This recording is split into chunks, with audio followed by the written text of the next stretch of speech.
Twongeye kuba ikaze inshuti bavandimwe mudukurikira umunsi ku munsi ku Muco Gospel TV.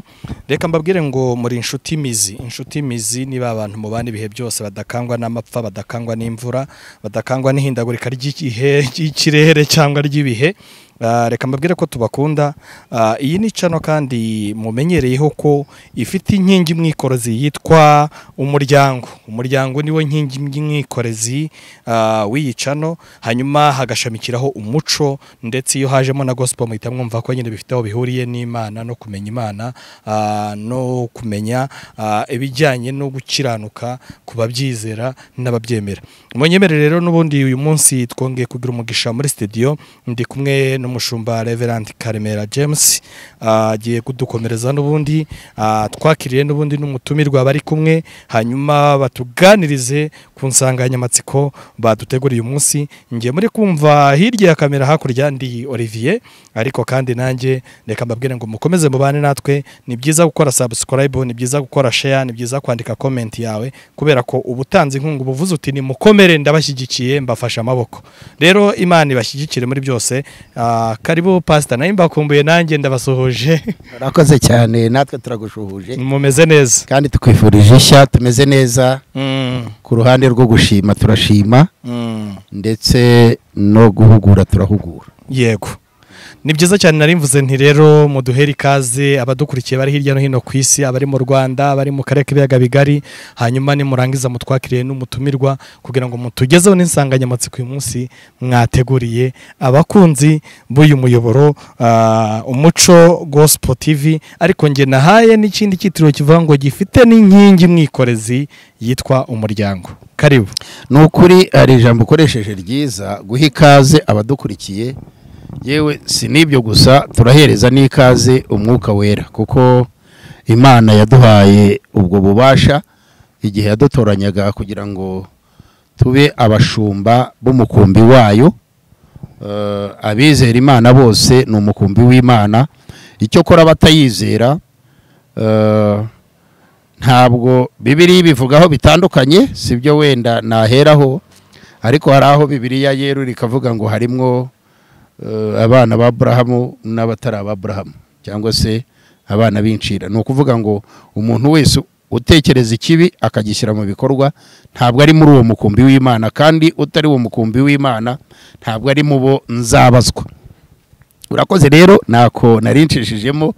Reka nkushimire Bwana Olivier, hari ukuntu ukoresha tereme nziza cyane cyane ku muntu wuzuyeho umwuka. Ubwo nawe buriya hari umwuka w'Imana wuzuyeho. Iyo tuvuze kuzura umwuka w'Imana, mu by'ukuri hari ijambo mu Giswahili bavuga ngo hekima, ni nko kugira ubwenge cyangwa se ubushobozi bwo gukenga. Intakenga, Ikinyarwanda Pasiteri Nkuba turi bubiganireho, reka ne kujya kure. Hari intakenga, hari intamenya, hari n'amagambo. Rero hari umwuka w'Imana ukuriho wa hekima, kuba umunyamakenga, kugira amakenga. Ese pasitori uyu nguyu nakiriye, ese abantu agiye kubwira, ibyo byose bitwubakira kugira amakenga. Kuba dukurikiye rero, reka ntangire mbasuhuza kandi mbifuriza amahoro y'Imana. Imana niyo rugira, niyo rurema, niyo ibeshaho. Ntakwifurije amahoro y'Imana, mu by'ukuri naba nkuryarye, kuko mbere ya byose ni Imana, ibindi byose bigakurikira.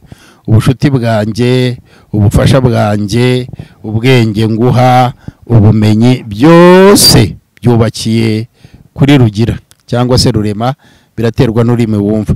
Hanyuma rero ndasuhuza Abanyarwanda nibo bavuga ngo ujya gutera uburiza ngo arabwira banza. Ndasuhuza rero Abanyarwanda, cyane ko nkoresha n'uru rurimi rw'Ikinyarwanda. Abandi baravunika kuko bisaba guhindura kugira ngo bashyire mu ndimi bumva. Abandi baravunika cyane ku bihugu by'abaturanyi bidakoresha ururimi rumwe nkatwe. Niyo ugiye kwigisha urara amanywa nijoro ushyira neza, ushaka kunoza imvugo yawe mu rurimi rwabo. Ariko twebwe twagiriwe ubwo buntu, ndetse twagombye no kubyaza umusaruro bwo kumva tukumvana, umwe kumva undi neza. Iri jambo kumvana rero ari ukuntu na Bibiliya risubiraho ngo uhirwa nugira umwumva. Nanjye rero ndahirwa kubera mwebwe mu nyumva, mu nkurikiye. Ndahirwa n'ikigaragaza ko mu nyumva ni ibibazo muba mwabajije, ni ubujyanama, ni ubwunganizi mutanga hariya hepfo kuri rya jambo rita ngo ni comment. Ese hari icyo wabivugaho ibyo tuvuze? Ese ibiganiro tubaganirira, inyigisho tubaha zirabanyuze? Iyo ucecetse rero nta oya nta na yego ubutanze, kandi oya na yego byose ni igisubizo. Ubwo rero ndashimira abanyarwanda mu ntara zitandukanye z'u Rwanda, tujya twongeraho ngo na ya ntara ya gatandatu y'aba diaspora, y'abantu bari hanze y'igihugu ariko b'abanyarwanda cyangwa se b'abaturarwanda. Iri jambo reka mbere ko nkomeza wenda nditandukanye, hariho abanyarwanda, hari n'abaturarwanda. Abaturarwanda ni icyiciro cyose cy'umuntu utuye muri iki gihugu, yaba umuzungu, yaba umwirabura, yaba umugande, yaba umunyarwanda, bose batuye muri iki gihugu. Ubwo habarirwamo n'abashyitsi, ariko abanyarwanda ni ba bene gihugu nyine, ni ba bandi ba nyir'ururimi, nibo banyarwanda. Ubwo rero duhaye ikaze abo bose badukurikiye, ari abari imbere mu gihugu no hanze y'igihugu. Ntabwo ntandukana cyane n'ijambo bita Tanzania. Tanzania nirirwayo nkurayivuga butumwa kenshi, barantumira, bakunda izi nyigisho nigisha cyane cyane mu Giswahili, ko uyu muco cyangwa se izi nyigisho z'umuco nazo barazikunda, ndetse nabo barabikangukiye. ni nk'ahandi hose bavuga kitamaduni. Sasa iyi kitamaduni rero niyo nashaka kugira ngo mbaganirire, mbasuhuza, mbifuriza ikaze kuri channel yacu Umuco Gospel TV, kugira ngo badukurikire. Nabo bafite ubwo bubasha bw'ikoranabuhanga bwo gushyira mu Giswahili, ariko ntago nabura no kubasuhuza no mu Giswahili n'ubundi. Na wasalimia ndugu wapendwa, wachungaji, yani majirani, ndio majirani au jirani wetu wa Rwanda, ni wa Tanzania. Nimependa niwasalimie kupitia katika jina la Yesu, kwa kuwa muungano wa Rwanda, wa Tanzania, wa Kenya, wa Waganda, nini na nini, ni damu yake Yesu Kristo aliyomwaga ili aunganishe wale walikuwa wamejitenga. Na hizi lugha zinatuletea mfano usio mzuri wa kututenganisha, lakini Yesu ni moja. Hata damu ni moja ambayo inamwagika katika Mtanzania, katika Mkongo, Kamurundi au Mrwanda na wengine makabila tofauti kutokana na nchi. Damu ni moja na mwanadamu ni huyu ni moja, na yule ambaye tunamwamini Bwana wetu Yesu Kristo ni moja. Hata Mungu aliyemtuma Yesu Kristo ni Mungu, ni moja. Hamna Mungu ya Watanzania, labda zile Mungu za kienyeji ndizo ziko tofauti. Mtanzania anaweza kuwa ana miungu, Biblia inatamka kwamba ni miungu, ni vile ambaye vinajifananisha kama Mungu, lakini sio Mungu, ni miungu.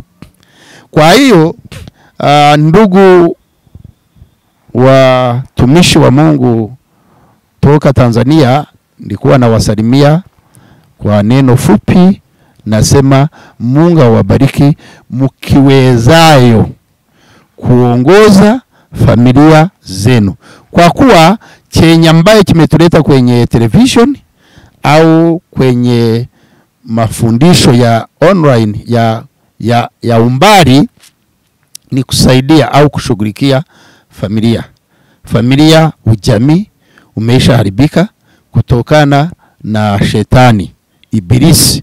Anatuiba kutokana kwa akili, anatuiba kwa mfumo, anatuiba kwa kitamaduni chetu. Ndio maana mafundisho yetu anarudia sana kitamaduni. Hii kitamaduni, ukipoteza kitamaduni, umepoteza uwezo wa kuongoza familia. Kwa kuwa hii familia ukiongoza nje ya kitamaduni cha hiyo familia, hautaiweza. Ndugu, mubarikiwe sana ambaye mnatufuatilia kwa channel yetu inaitwa Umuco Gospel TV au Kitamaduni Gospel TV. Haleluya. Nimejitahidi labda kutafsiri vizuri. Mubarikiwe sana. Na kina ndugu wa Ganda, hebu niingie kidogo kwa Kiganda. Abafe bana Uganda mbade mbabuza kubambe nabadenga njogera mu Kiswahili ne Kinyarwanda na yenze Musumba James. Njagara nnyo Abaganda kwa kubanga Abaganda bwebe banga abagade ekintu oba bagade omuntu tibavaayo, bafayo buli kimu kyonna era barabe nti batuukiriza kye beeteesemu okukola. Kyenjagalira nnyo Abaganda, nze nazaalibwa Uganda era n'Abaganda baffe banno mbagala nnyo era mbadde mbabuuzako omulinnya erya Yesu. N'Abanankole kubanga ffe twasomera mu Banankole. Abanankole begwanga lye twabeeramu nnyo, naye Abanankole Omunankole bw'abaga akugambye nti nze saagala kino kirungi kiveeko. Kyekyo mbuuzeko n'Abanankole. Abanyankole n'omuco twabayemo n'omuco twakuliyemo nabo mbasuubize mu Kinyankole kyabo. Ndiyo nimbaramutsa Abanyankole nimbendeze bulungi, Mukama akabahe bulungi, akabahe sinungi, akabahe ente, akabaha abakazi barungi, akabaha abaana barungi, akabaha amagezi, akabahereze ihanga ryanyu n'ihanga rirungi okuruga nkore za mpororo za ntungamo za mbara n'ahandi hona n'ensi nungi. Nimwe abengi benu n'ubungi manyabwo kuba ni mugeshongora no kugeshongora konka ijuka kintu kimwe Ruhanga okuhanga ensi yanyu ya Buganda ninga yankore hari icyo yabandize ekabanza kuhanga omushaija. Nitwe twagaruka hari television egi okugamba ninga sho okuganiraho n'omushaija. Omushaija ruhanga we yahangira akahanga omushaija akateekaho n'ebikurinda ninga sho bikwabura omushaija ogu. Abanyankole haleluya, Abakabari haleluya, Abantungamo haleluya. Ndiyo ninteekateeka kugira ngo rukungana kundi ije kuje tuje kuganira konka eshahegi na ndiyo nimbaramutsa nimbaganira nti Ruhanga kabahanga yahanga efumu. Abanyankole ndi bacu efumu nizo bakunda munonga za Rubare za Rukungiri nkabayo karisayo bambereka mbagambire nti mutine Ruhanga.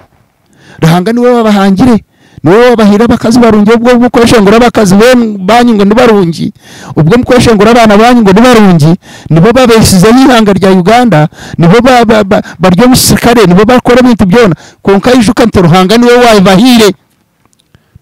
Mureke kurabo buryo ningashe umosho mubomani ga Yesu, mukirize Ruhanga, muhabugire Ruhanga, mukotere Ruhanga.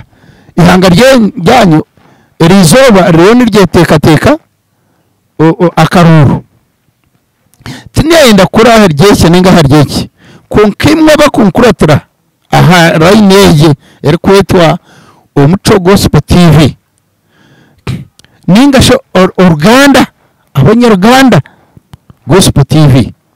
Reka mbendegeze burungi nimbashabira mugume mutukuratire mugume mutuhuruye ebyingi nitubugamba mu Kinyarwanda konka nituje kuba nitekamo n'ebyo Runyankore ningo Ruganda n'abandi n'abatoro n'abasoga mwena mbabuziza ko Mukama abawo mukisa aho mujya kukiriza ndeyo mu Ruwafe. Amina.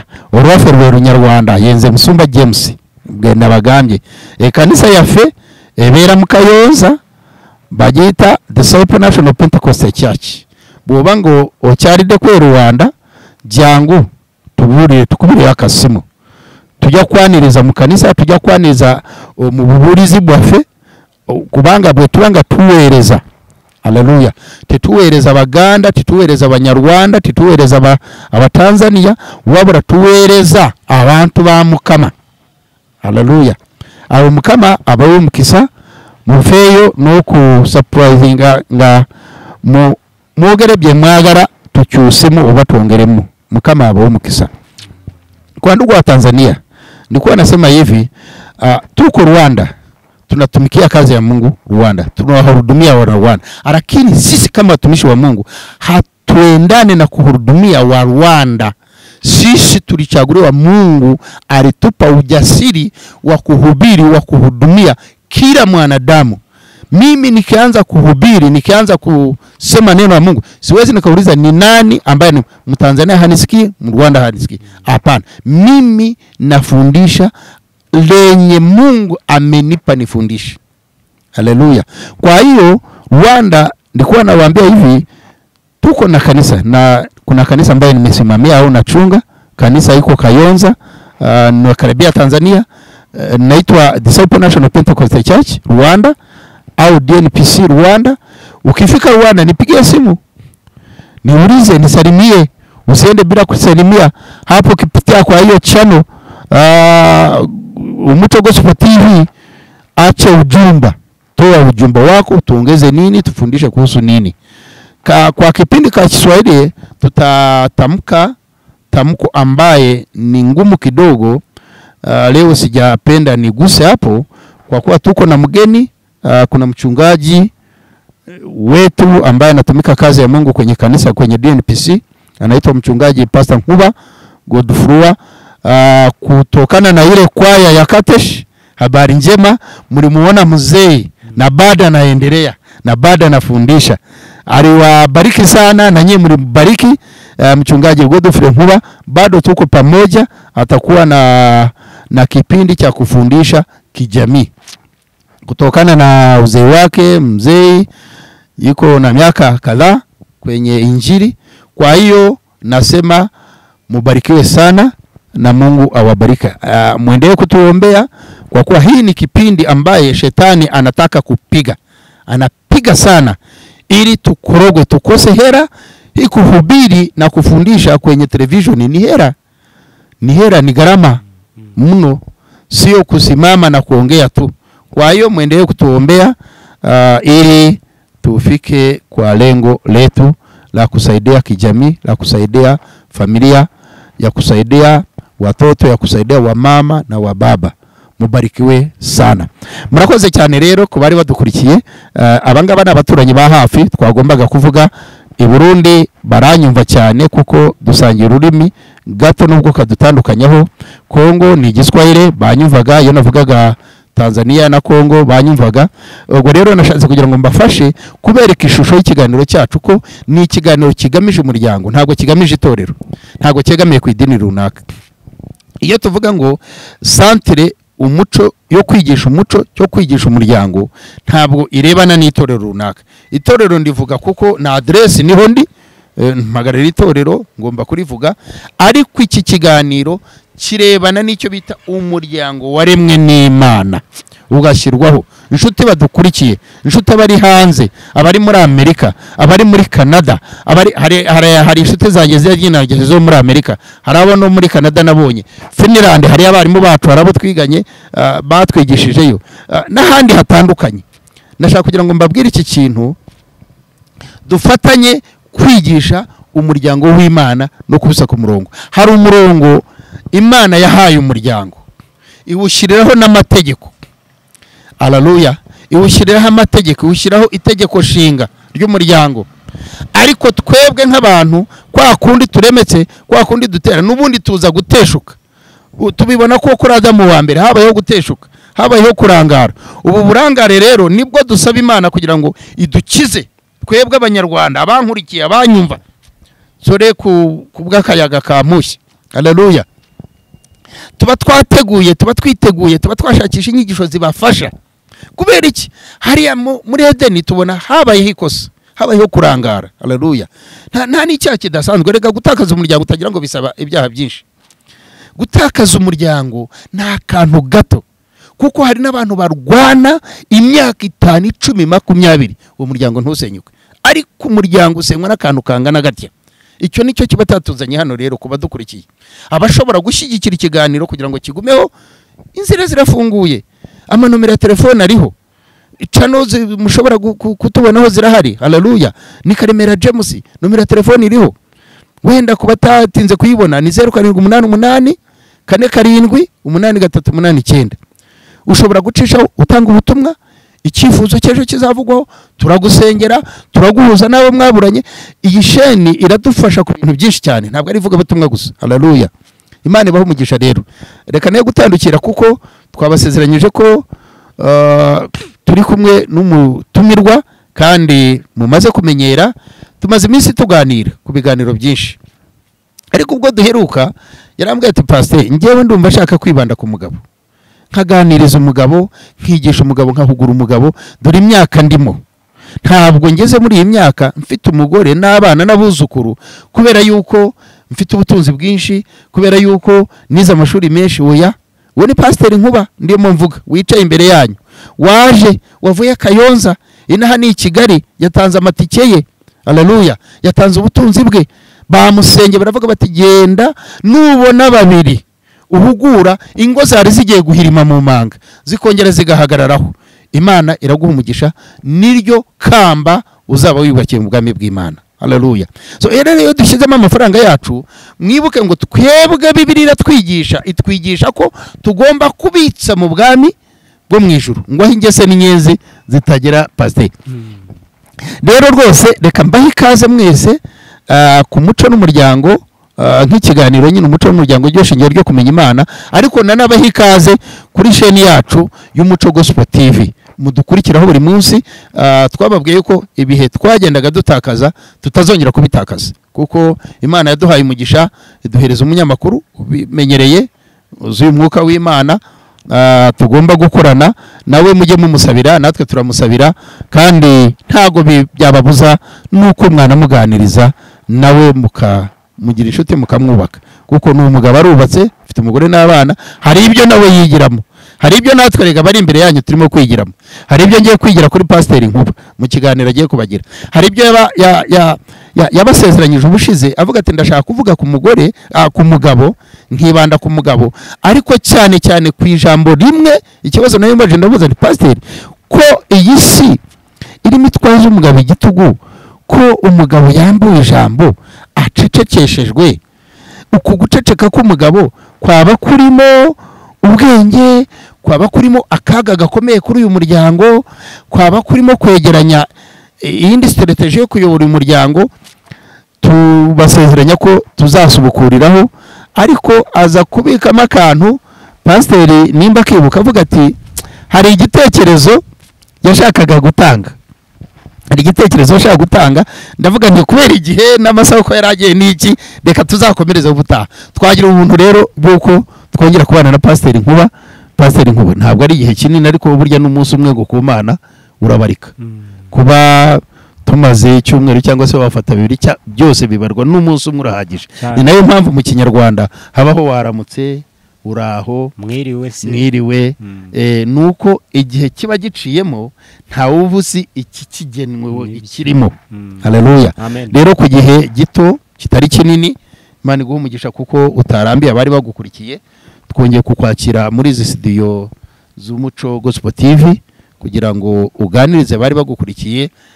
Icyifuzo cyanjye rero nk'umuyobozi w'ikiganiro cyangwa se nk'uwagutumiye ku mutumirwa wanjye, byaza kukorohera nyuma yo kongera gusuhuza abantu, guhita ufatiraho uhereye ku kantu watubitsemo, uvuga uti hari igitekerezo mfite kandi kirebana n'umugore n'umugabo. Ni ukuvuga ntabwo kiri hanze y'umuryango. Niyo mpamvu nakanditse ahantu nkavuga nti Pastor kuki atazahera kuri aka kantu, kuko benshi baradukurikira bandika ubwo butumwa.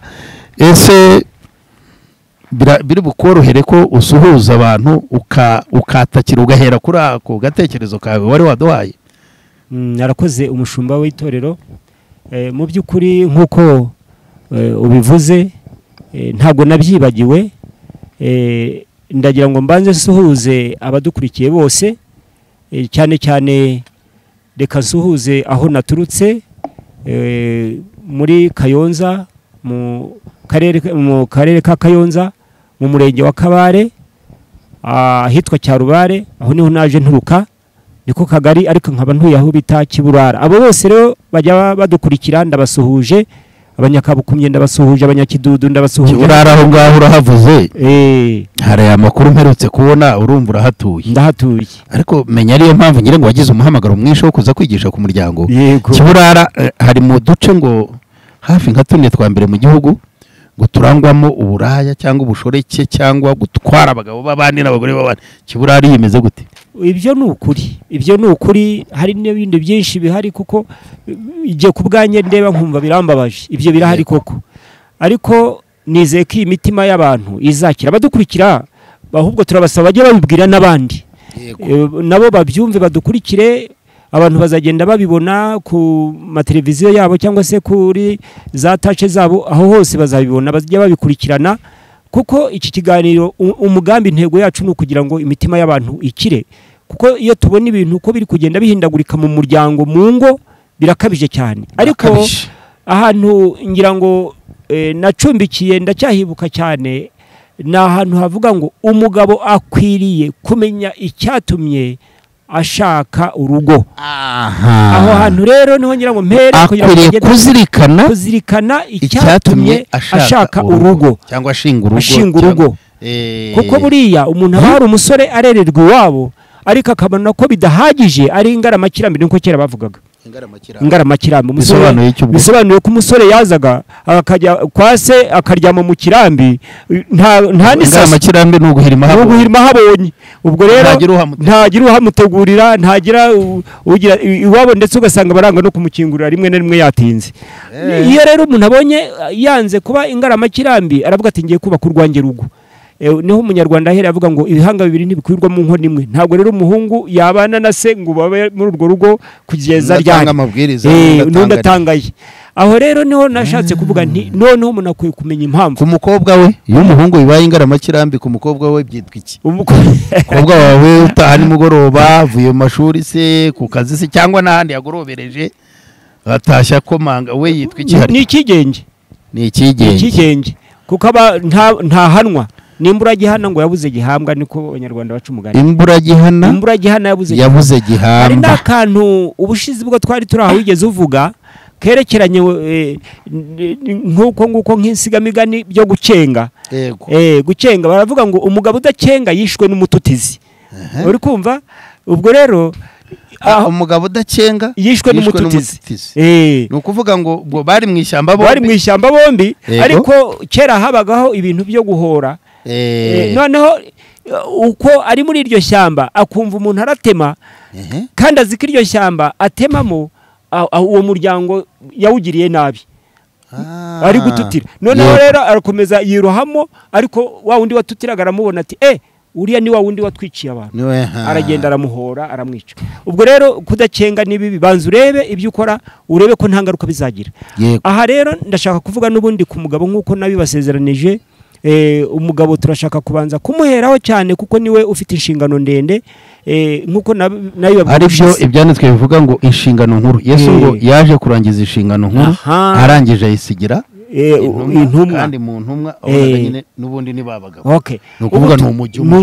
Ubu turavuga kuri Adamu watubanjirije kuba umugabo. Noneho twebwe abagabo twagiye dukurikiza ibyo, ariko tuzagera igihe tuvuge na Adamu wa kabiri, kuko Imana yabonye ko umuco ucitse cyangwa inshingano yayo yangijwe, ihitamo kohereza Adamu wa kabiri mu cyimbo cy'uko uwa mbere byari bimunaniye. Adamu byaramunaniye, hari aho wigeze bibaza turabisubika icyatumye ibibazo bivuka. Adamu byamunaniye gufata imyanzuro. Icyo nicyo kintu nabwira abagabo, umugabo akwiye gufata imyanzuro. Hari ubwo afata imyanzuro mibi cyangwa myiza, ariko agafata cya gihe twavugaga ngo umuryango mwiza, itandukano ry'umuryango mwiza n'umuryango mubi. Umuryango mwiza nufatira hamwe ibitekerezo, umwanzuro. Buriya Adamu nicyo cyamutsinze. Buriya Imana yari yamuhaye inshingano. Reka mboneraho mbwire abayobozi bajya bahabwa inshingano bakarahira. Iyo amaze kurahira agatatira igihango, hariho havuga ngo ibi nimbita, nanjye mbu umupasiteri nararahiye, iyo ndahiro narayirahiye. njya numva n'abayobozi n'umukuru w'igihugu ararahira ariko twese dusoreza ku ijambo ngo nzabihanirwe n'amategeko ngo Imana izabimfashemo. Sasa rero nuko iyo ndahiro umugabo yarahiye na Adamu nawe yari yarahiriye ko atazagira icyo yangiza mu byo yashahawe nk'inshingano, ariko umugore atangiye kumugorekera, atangiye kumwicira inshingano yumviye andi majwi, umugabo ntiyamenya gufata imyanzuro ngo avuge ngo wa mugore we nubwo naguhawe n'Imana ko nabibujijwe, ahubwo ndajya kubaza nyiri kubimbwira nampa ubwo burenganzira mbone noneho mbikore, ariko mfite umuntu uri hejuru yanjye atari wowe. Umugabo rero iyo yubatse urugo agomba kumenya ko inshingano aho ntago yakenze urumva ntago yakenze yishe inshingano yahawe n'umukuriye. Ubu ndagira nkubwira ngo iyo umuntu agukuriye akaguha inshingano zubahirize, niba zikunaniye musange, we kugira ibindi ukora musange, umubwira uti ibi bintu kugira ngo wice ibintu byinshi. Bonse passe ko numva ugiye mu bintu by'ubwenge bwinshi kandi ngo muri iki gihe Olivier bizi ngo nago ngo abantu bakeneye ngo ibintu by'ubwenge ngo ibintu by'ubwenge biravuna, kandi numva ahantu urimo kujya ubu hari abanyabwenge bari bugukurikira mu badukurikira. Burya abanyarwanda hari icyo bari butore, baragitora. Abanyarwanda n'abanyabwenge bose n'abanyarwanda. Buriya niyo mpamvu bavuga ngo ubwenge turabufite cyaza n'ibintu by'ubwenge hano. Buriya rero hari icyo bita ubwenge, urumva iyo tuvuga ubwenge, burya mu bwenge no mu Mana ni impano y'ubwenge ibaho. Hari ubwenge umuntu avukana, ariko hakaba n'ubwenge Imana iha umuntu nk'impano. Urugero yenda tuvuge nka Salomo yagize ubwenge, yahawe kuba umucamanza w'Abisirayeli, ariko Imana yayisabye, Imana yaramubajije ngo tubwire nk'umuntu w'umugabo mpaye kuyobora iki gihugu, mbwira icyo ushaka cyose nkiguye. Ariko aravuga ati Imana yampaye inshingano, yasaba biro nziza, ntiyasaba amafaranga. Aravuga ati njye icyo ngusabye mpa kuba umucamanza mwiza mu bwenge kugira ngo nzayobora aba bantu. Nyamara Imana yaravuga ngo ndabuguhaye, ndetse nguhaye n'umutungo n'ibindi byose. Ntawatunze nka Salomo, ariko Imana hari icyo yarebye imbere, kuko iturebera imbere. Yari izi abagore ko hari ikibazo kigiye kuvuka. Abagore bazana buriganya, erega abagore umva baratubyara, ariko iyo ukurikiranye muri Bibiliya usanga ibibazo byagiye bivuka bituruka kenshi ku bagore, sinzi impamvu.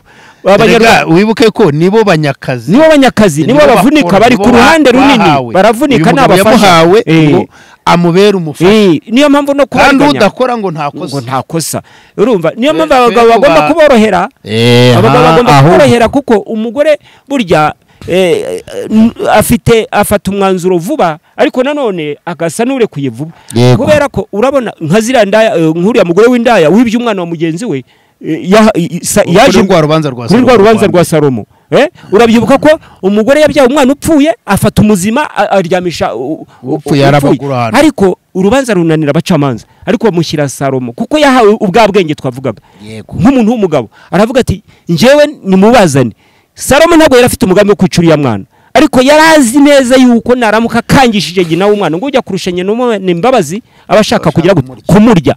Niyo mpamvu yavuze ati je we fata akaguru nawe ufata kandi nsaturemo kabiri, umwe ajyana igipande undi ajyana ikindi. Wa undi kuko yapfushije aravuga ati nibyo musature tugabane kugira na mugenzi wapfushe. Urikumva abagore burya bakunda kugirana amashyari, bagirana amahari. Hari umuhanga w'umwigisha wo mu Tanzania yaravuze ngo ikintu gitumye abagabo baramba ubu ngubu, bivuze ngo twagombye kuba twaranashize, ngo nuko nta mugore mu buzima bwe wizera undi.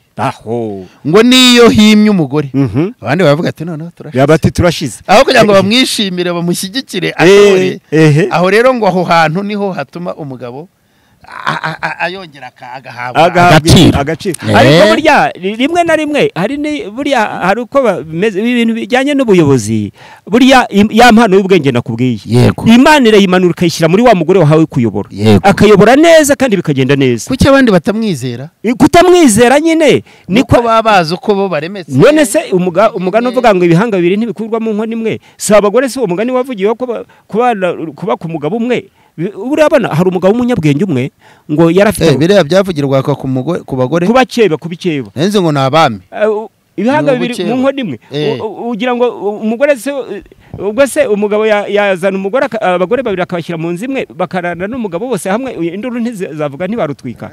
Noneho rero umugabo umwe ngo yarafite abagore babiri, noneho umva umugabo w'umunyabwenge akagenda akajya kwa mukeba umwe akagenda akazana inyama yagera mu gasozi akazigabanyamo kabiri zimwe akazihisha izindi akazijyana ku mugore we aha handi ari burara akamubwira ati teka ndaza kurya ati nimugoroba ngiye kwishakira icyo ninywera ndaza kuza ungaburira ariko mukeba we ntacyo muhari y'ibishyimbo umugore akavuga ati umugabo wanjye arankunda none akagenda za nyama yahishe akazijyana kwa wundi nawe ati ndarara kwa mukeba wawe ariko mukeba wawe nubwo tubana buriya ntabwo rwose burya mwumva neza ntekereza inyama zirya ndajya kujyayo ibyo bishyimbo bwe yatetse kandi yajyanye inyama yego uwo mugabo umugore ati burya uzi ko umugabo wanjye nkunda koko kuruta mukeba none akamutekera vuba vuba akarya yamara kurya nyamara ahandi arajya kuzirya nimugoroba wa wundi bahura ari babagore umwe ati umugabo urirata ngewe umugabo wanjye arankunda wakakwanga undi atapto kangaburira wowe aguha nturarira ibishyimbo nkararira inyama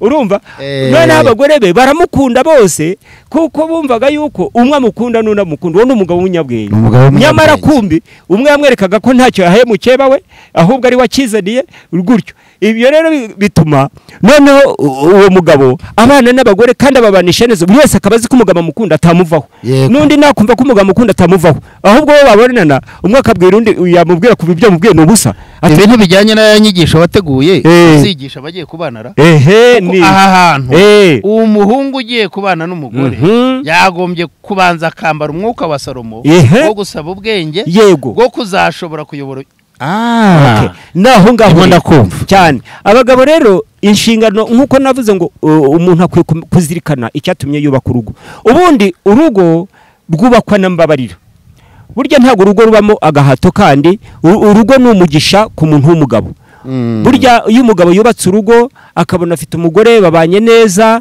barasangira mbese usanga umugabo aguwe neza cyane akumva nawe arashishe ndetse ngira ngo hariho ikindi kintu burya nakibutsa abagore iyo wakunze umugabo wawe burya abagabo twebwe ikintu dukunda abagabo burya abagabo bakunda ibintu bibiri mu buzima bakunda ibintu bibiri kurya no kuryama no kuryama nibyo bakunda gukora ni inshingano ye isanzwe ariko iyo uzanye umugore icyo ushaka ni ukurya no kuryama ubwo iyo mvuze kuryama uba wumva ibyo mvuga ni ukuvuga ngo ni ukurya no kujya kubaka urugo nyine mu buryo bw'abakuze kuko iyo azanye umugeni iyo azanye umugore uwo munsi bararya barangiza bakajya kugira gute kuryama bariye ntibaryame nta mahoro yaba mu rugo urwo rugo nturwaba rucyubatse kuvuga ngo batujuje inshingano zabo z'abashakanye ntibishoboka niho bavuga ngo uyu ni ikiremba nagende ibyo nibyo umugabo akunda kurya no kuryama iyo umugabo avuye mu gasozi akaburirwa n'umugore we mu buryo bubiri urabona ko nk'ubu abagore reka mbarangira inzaratsi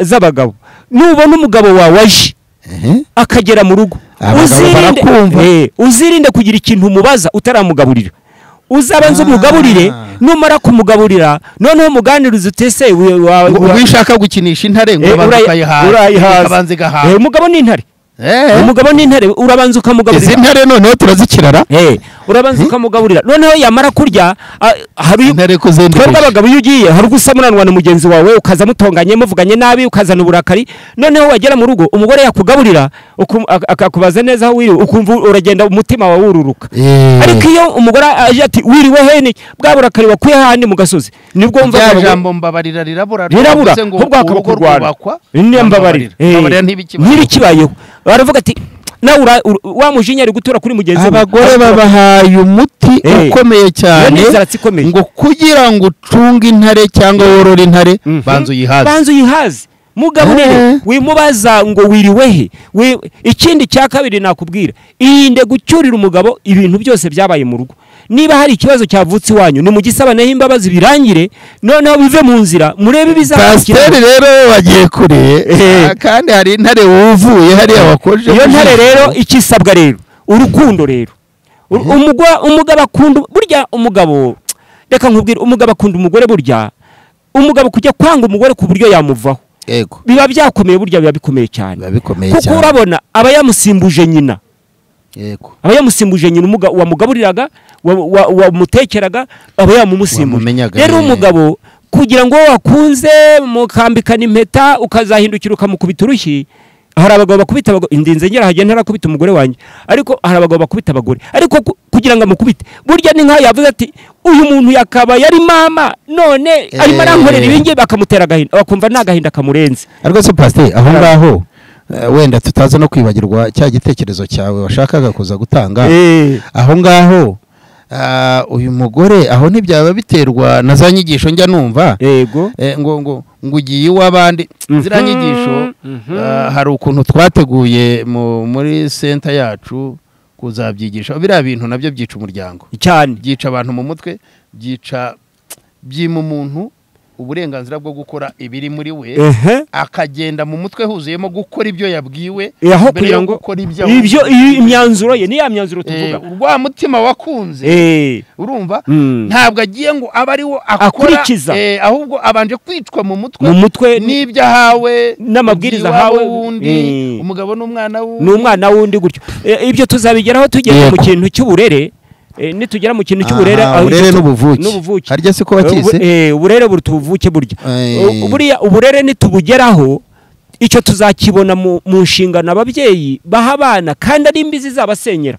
nk'iryo uvuze ngo ugiye iw'abandi ngo umugabo n'umwana wundi umugore niba abanye n'umugabo nabi ashaka ko n'umwana we burya umugore iyo yeretse ngo dore wa mwana ngo so ngo reba ngo iryo shyano iyo amwise ngo ngicyo kiraje umwana kurazi ko ari kiraje ntago amenya ngo ni papa ahubwo akurazi ngo ni kiraje iyo rero kuri abadamu ko bizaba biteye ubwoba iyo kiraje rero ni ukuvuga kiba ari ikibazo rero nk'uko n'ubundi turimo tubivuga ngira ngo ibijyanye n'icyo gitekerezo umugore twavuga ngo igitekerezo wari wasezeranyije abantu impamvu uko bimeze by'iki gitekerezo ngo hariho umugore ashatse kwigira umugabo iki ndashaka kukivugira ndashaka kukivugira ku nshingano abagabo bahawe zo kumenya urugo no gufata imyanzuro y'urugo burya abagabo tubifitiye ububasha kabona nubwo yaba ari umukene kuba wubatse urugo ntibituma utakena ntabwo byatuma bitewe n'imitungo ufite bitewe n'imiterere y'umubiri wawe ukomeze ibyo byose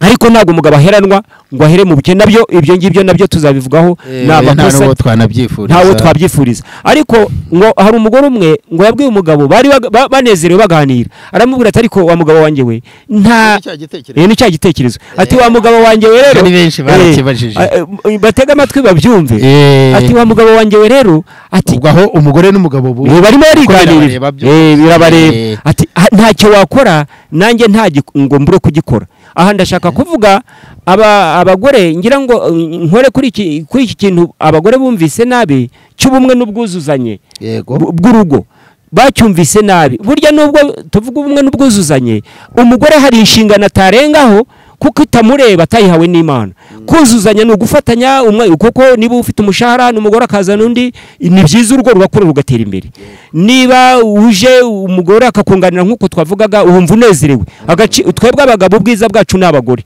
iyo ufite umugore ukubaha umunyarwanda cy'umugani ngo ukuruta kurusha umugore burya iyo umugore wari mwiza nawe uba mwiza kurushaho ubwo rero uwo mugore yaravuze ati jewe ntacyo wakora ntakora umugabo aramubwira ati ibizaza mu rugo byose uzabikemura aravuga ati nge nzabikemura rwose ati nta na kimwe ntakemura ariko ngo umugabo aramubwira ati noneho mpana imyambaro wambaye umpe n'uwo mwana muheke nawe ujye ukora ibyo nakoraga nanjye mfate inkono nteke uwo ni umugabo yemereye umugore aramubwira ati reka nanjye mbikore nawe ukora ibyo nakoraga baraguranye umugore rero igihe yicaye ku ntebe umugabo wahindutse umugore aratetse atetse ubugari noneho urupfungo ruraza ruhingutse ruza rwigize umuntu rusura uwo muryango rurakomanga umugore wigize umugabo abarahagurutse ati njye kureba bije mu rugo ati bite byawe ati ni byiza ndaje ngo mumfungurire umugore ati byose birahari wa mugore wigize umugabo ati byose birahari nta kibuza gihari undi ati jewe ndya umuntu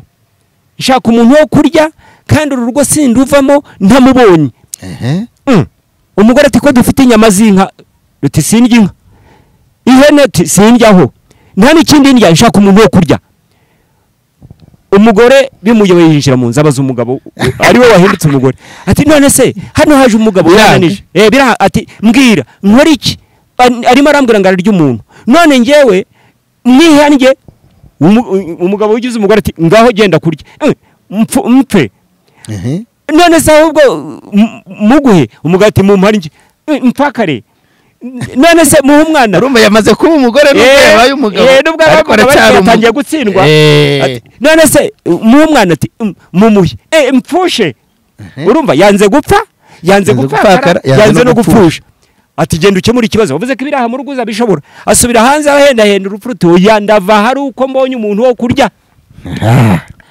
umugore abonye bimuyoboye icyo kizama atari bugikemura asubira mu nzu atumva rero wa mugabo we ibi bintu uyu mugabo numwirukana muri uru rugo akamvira atakuriye cyangwa ngo nanjye njya cyangwa agarya umwana nzamenya kuri umugabo nzahora nkubaha igihe cyose umugabo atese noneho weme ati fata n'imyenda yawe mpereza umwana wanjye ati mpereza umwana wanjye mbisa no ku nkono nitekera ubugari baho umugabo rero amaze kubyumva araseye karasohoka burya abagabo mva twirinde twe kwiyambura inshingano noneho umugabo ngarasohoka agisohoka turaho wa mugabo we undi turaho atariya ngo biteterega uyu wavugaga ntago ari nyiri urugo n'umuntu waje hanga kunganiriza ahubwo wowe mbwira urashaka iki ati nshaka umuntu wo kurya rwose ntago mva ntamubonye umugati cya papa abantu barahari benshi umuntu wo kurya ati ndamufite rwose ntugire ikibazo urupfu ruti ntiwumva se ahubwo icyo nashakaga si icyo naba nawe rata ati none rero nabyaye abana benshi ariko abo bana bajya kuvoma ahantu kure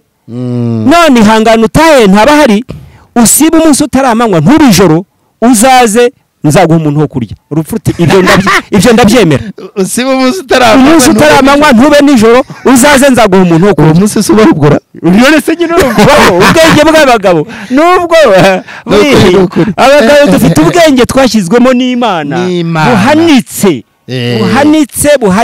umugore ntiyagitekereje ntabwo yagitekerezaga urumva ati usuba umunsi utaramanywa ntube ijoro uzaze nzaguha umuntu wo kurya urupfu rero ruragenda ruraryama rurasinzira rukangutse rusanga ni ku manywa yambujije kujyaho ku manywa rongera rurasinzira rukangutse rusanga ni nijoro yambujije kujyaho nijoro ushaka umunsi utaramanywa ntube ijoro rumaze kubura noneho rufata icyemezo uti rero uyu mugabo reka njye kumwiba ruromboka ruraza rwica umwana umugabo akangutse asanga umwana yapfata uru ni rwa rupfu rwaje kwiba ati ubu rero nta kundi aho rero ngo niho urupfu rwahereye ruza umuntu atarureba rugomboka rwatikura umuntu akagenda ni ideni ryishyuye aho rero ubwo badukurikiye baruma noneho bashize amatsiko ngira ngo iki gitekerezo ko kiri mu bwenge bwinshi urabyumva aho hantu rero abagore barigiramo ndetse n'abagabo bene data cyane noneho rero mu Rwanda nibafata ibintu neza abadamu bacu be kumva ko kuba ubumwe n'ubwuzuzanye ari ukwigira umugabo oya ntago ari ukwigira umugabo ngo babahaye intebe ngo babahaye intebe ngo kwicaraho ngo bayihagarare hari ikintu leta yashatse kurinda abagore ndamenye ubwenge nsanga abagore bakubitwa kuko bibabaje ugasanga umugabo arakubita ukwaje ariko ibyo y'amakosa mato ubusabusa oya hari n'inyigisho abagabo bajyaga biherera ngo umuntu udakubise umugore ngo ntaba ari umugabo urumva nkabari ibyo nagiye mbibona ke harimo na wa mugani ngo ubukene kutikubita umugore urumva icyo ari ikintu ibyo rero nibyo abayobozi badukuriye barebye baravuga ati imyikandamiza urumva no guhotera abagore reka ahubwo abantu buzuzanye uri kumva bagaruka kuri ya nshingano y'Imana reka abantu buzuzanye urumva babe bamwe kandi buzuzanye ariko Kristo yapfiriye aricyo Yesu yapfiriye ntabwo rero bivuze ngo umugore nukwicara ku ntebe umugabo yari yicayeho ngo none ahindukire ategeka urugo ibyo rero ubwo abari muri ubwo buryo bw'ubuyobe gutyo niho wumva induru ziri kuvuga umugabo rero burya abagabo ikintu dukunda nanone dukunda icyubahiro burya umugabo akunda icyubahiro iyo ushatse kumuvana umuyobozi wari we wese n'umuyobozi wari wese yatubashywe asohoza nawe agomba kubaza kandi ingira warahiriye none se umwami Haserusi umugore we Vashiti amaze kumusuzugura ntuzi ko ryagenze yamusimbuje Esiteri aravuga ati mu musende uyu nguyu yaraduhemukiye ibyo rero ndashaka kubibwira abagabo yuko twebwe abagabo icyo dusabwa ni igiki kugira ngo urugo rwawe rugende neza nuko ukunda umugore wawe no mu bihe bibi ukamukunda kandi ikindi ukagira ubwenge bwo kumenya ngo ese uyu muntu tubanye imbaraga ze ziva he zikagera he wa mugabo wabwiye urupfu yarazi uvuga ngo urugo aho ngaho ushushe nutanga ko ari ishuri ari ukwiga urugo ni ishuri ubu nawe ntago oya ntago ndarugeraho kuko impamvu ntararugeraho cyera nyiri umusore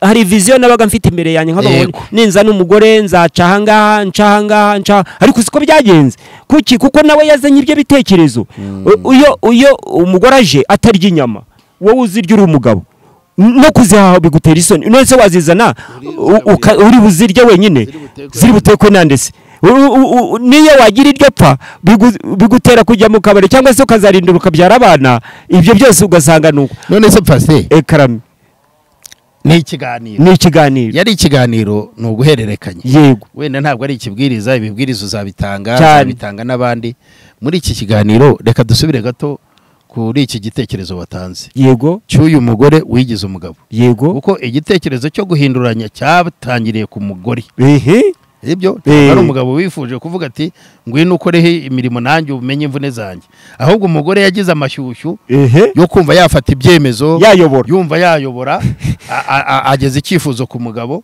umugabo amuhereza ruhari ati ngaho b'umugabo yego akira n'imyambaro yanjye yambare zana iyawe nanjye nge hariya ariko ntihagire ikintu uza kumbaza ikibazo cyose kiza ugikemure yego aha hantu niho nshaka kugira ngo dusubire kuko harimo inyigisho ijimije kandi ikomeye cyane ivuga ngo hari ububasha sibyo yego abanyabwenge bahora ibitabo birandika n'iki umugore atahawe mu buryo bwo kuremwa ngingo twe cyane sibyo cyane rwose batekereza vuba bakora vuba ariko ntibatekerereza kure ntibareba hirya iriya cyane bagira n'impuhwe cyane bagira impuhwe ntabwo bafata imyanzuro none aha hantu uyu mugabo arigama iki kuba byararangiye ububasha bushubijwe hari abagabo uyu munsi bambuwe ububasha bwo kuyobora ingo zabo ntabwo turi butinye kubivuga oya rwose kuko nicyo cyatuze hari abatwandikira nicyo kiri gusenya imiryango hari ababivuga sibyo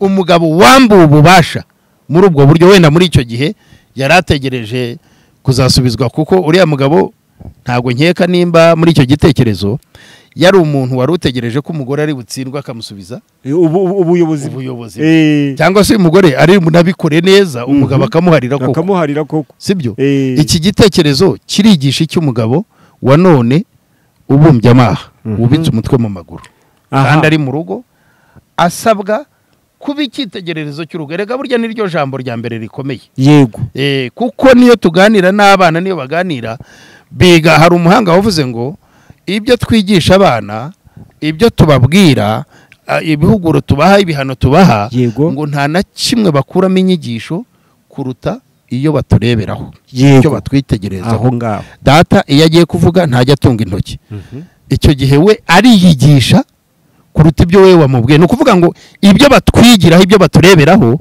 niyo nyigisho nini kuruta bya bindi tubigisha tubahereza noneho uyu mugabo ushingiye kuri icyo gitekerezo ariga iki ku badukurikiye uno munsi wa none bari muri icyo cyiciro cyo kuba bubitse umutwe mu maguru cyo kuba njya nkunda hari umunyamakuru w'umudamu kuri Mama Rwagasabo Scovia niwe ujya ubigarukaho cyane kandi agakoma hombi nka wa mugani w'ikinyarwanda uvuga ngo uko mu rusyo akoma n'ingasire bivuze ngo urusyo ni rwo rubanza gukomwa nabonye koko iyo bacura urusyo cyangwa se barutunganya babanza guhonda ririya buye rinini ari ryo rusyo noneho bakaza gutunganya na ririya ritoya ry'ingasire nguko mu rusyo akoma n'ingasire uyu mugabo niwe wibanzeho cyane mbere yuko tujya kuri uyu mugore kuri iki gitekerezo utanze uyu mugabo yakuramo irihe somo uyu mugabo dukurikiye iyi ntare wakoze no mu jisho ndetse cyangwa se washonjesheje kuko barategereje aravuga uriya musaza arashaka kuvuga iki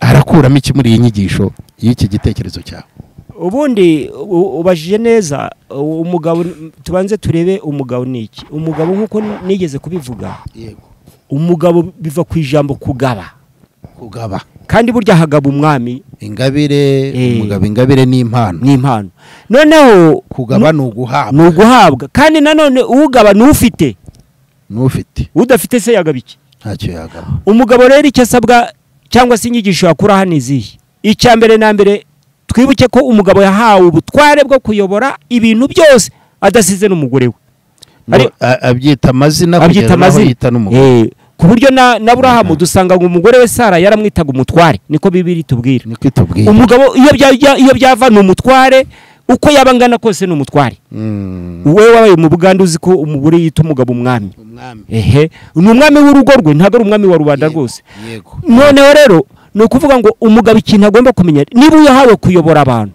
bwa mbere na mbere banza ubumve uriya mugabo yarabanje yumva umugore amwemerera ibyo amusabye kugira ngo bitaba induru. yego aho turi kujyana aha aho we yari arimo akemura ikibazo cyo mu rugo rwe. Umugabo yaribajije ese uyu mugore kuki ambajije ko ambwiye ko byose ibyo nkora yabishobora nkora iki kugira ngo agaragara ko hari ukuntu harimo akantu ko guhangana ariko umugore burya abagore ni abatesi yabikoraga atazi ko ari uguhangana ahubwo yumvaga ko we rwose nawe mbese yakora nk'uko abagabo nyine bakora ariko atazi ko hari icyo abagabo bafite bibitseho Imana yabahaye. Noneho umugabo aramwumva icyaka biramucira bugufi aramubwira ati okay ndabyemera. Burya ingo zacu kuzubaka ni ubwenge kubanza kumva umuntu warangiza ukanemera rwose ibitekerezo bye kabona nubwo byaba ari bibi ahubwo ukiga uburyo ki ubwo bubi waba umukuramo cyangwa ukamwereka ingaruka zabwo ko zizagira ingaruka mu rugo. Aramwumva arabimwemerera. Icya kabiri cyangwa se icya gatatu ategereza ibisubizo umugore azazana muri urwo rugo bizagenda reka nanjye ndebe ikimuteye ibi. Bivuze ngo urimo urabwira abagabo ndabwira abagabo mu gukemura ikibazo cy'urugo sibyo niyumve banza ugerageze ubwo buryo mugenzi wawe niba hari impaka mu rugo hari impagarara hari icyo zishingiyeho banza ureke uyu muntu ibitekerezo bye ubyumve nurangiza unabihe n'igihe kugira ngo ubihe we kubigirira uburakari we kubigirira induru kandi ye kumva yuko yambuwe kandi we kumva ko wambuwe ubutware bwawe wambuwe ububasha bwawe ahubwo rekurebe ukuntu Bibiliya ko nge numva basomye nanjye ndasoma bigisha niki Bibiliya sa nigaragaza ngo ko umugabo w'inganzwa ngo atazabona ubwami bw'Imana ariko wenda mu gihe cyo kwigisha kuko hano tugira ibiganiro bisanzwe nk'ibi tukagira n'ikigisho twigisha wenda tuzagisubiraho. Rero ndagira ngo tuze kureba ku gihe nanone igihe kirimo kiragenda kandi Pasiteri Nkuba arahari, Pasiteri James arahari n'abandi batumirwa benshi batandukanye. Nanizeza abadukurikiye ko tuzagira abatumirwa cyane cyane nzibanda ku nararibonye kuko turiyo turarwana no gusigasira uyu muryango Imana yadushyikirije mu biganza nk'abapasiteri dutanga n'umusanzu ku gihugu cyacu kuko baravuga perezida aravuga n'iki ariko nashaka kugira ngo dukure aka kantu ubushize wari warijeje abantu inyigisho ni nyinshi n'ubundi urahari tuzagutumira cya gitekerezo nicyo twashakaga nicyo abantu bari babajije cyane pastor nicyo abantu bari babajije nubwo nyirizina ugamije gufasha uyu mugabo ubufasha bwawe ubukomeze tuzagutumira n'ubundi mu kiganiro ntago byashira ariko dusozanye iki gitekerezo uko numvisha harimo ubwenge bwinshi iminota 2 isigaye cyangwa 3 tuyikoreshe mu gusesengura neza iki gitekerezo wari wabikije urumva impamvu nyiraga abantu bagikurikiranye urumva harimo ubwenge kuvuga ngo umugore yasabye kuba umugabo ntiyabimwangiye ngo arwane ku ishyaka rye arwane ku butare bwe yumva ari intare mbaye inganzwa yikakaze ahubwo yaciye bugufi ariko ko waguca bugufi inyungu yabyo niyo nashaka kugira ngo dusoreze inyungu yo gusorezaho ngiye yego kugira ngo n'abantu bagende babitekerezaho ni ukuvuga ngo inyungu yabivuyemo ni uko umugore yamushubije ubutware bwe nta ntambara ibaye nta bwenge bwinshi abikora byishakiye ubwe aravuga ati tabara akira atuhereye nuno munsi Pastor ubutaha nzakubwira ibyo umugabo umusore wangwanye n'umukobwa bagakiranurwa n'imbeba kunywana byo guhana igihango nzabikubwira tugarutse byo gushakana kunywana ngo atazamuharika ngo bakijwe n'iki n'imbeba nzabibasobanurira kandi nabyo birakomeye ni nk'ibyo ngibyo imbeba reka nanjye naringiye kugira reka mbasigire mu matsiko icyo mu gitekerezeho nzakibabwira ari intera amatsiko iteye ubwo imbeba yingiyi yirukanka se cyangwa oya byihorere harimo ibanga uzabyumva kandi nabyo bizagutangaza cyane urumva aha hantu iki kiganiro dushorejeho tugisoreze kuri iri jambo rirakomeye ku badukurikiye abagabo bene data abapasiteri abubatse cyangwa se cyane ko abagiye kubaka yego ni nabo cyane tuzibandaho kuko twebwe twarakuze turi gusaza kandi ngo igiti kigororwa ngo igiti kigororwa kikiri gito sibyo abakiri bato nabo nanashishikariza ahubwo gukurikira iki gitekerezo utanze urumva yego umugabo yashubijwe ibye cya gihe Adamu yatakazaga ububasha Yesu yaratabaye sibyo yego biturutse muri wabaye warinze ubumuntu bwe sibyo urumva ntiyatatira igihango asa n'ushubije ububasha Adamu wa mbere wabwambuka ngayo nguko muri analize yanjye ndashaka kugira ngo mbajyane kuri iki kintu wanyemerera tuzagisubiraho nta kibazo kuko harimo byinshi birimo byisuka muri njye kandi igihe urumva ndabibemerenzaga umugore mu gitekerezo cyawe ko numvisha yavuze ngo akira ibintu bya nushobora gukemura iki kibazo kinaniye nzakubaha nzakumvira nzakora ibyo utegetse byose ariko pastor urumva ubwo yaramwubashye bimeze bitako iryoshya naho ngaho yamaye aha hantu ndahumvije noneho rero urumva ubu turaho ntabwo turajya ku bwenge umugabo Imana yahaye umugabo bwo gukemura cya kibazo ikibazo ukuntu yaganiriye na shetani cyangwa n'urupfu shetani tumwita urupfu ariko urupfu ni umurimo wa satani ntabwo ari satani nyirizina ni umurimo cyangwa se ni intwaro imwe ikoreshwa satani yayikoresha n'Imana yayikoresha ni inzira yashyizweho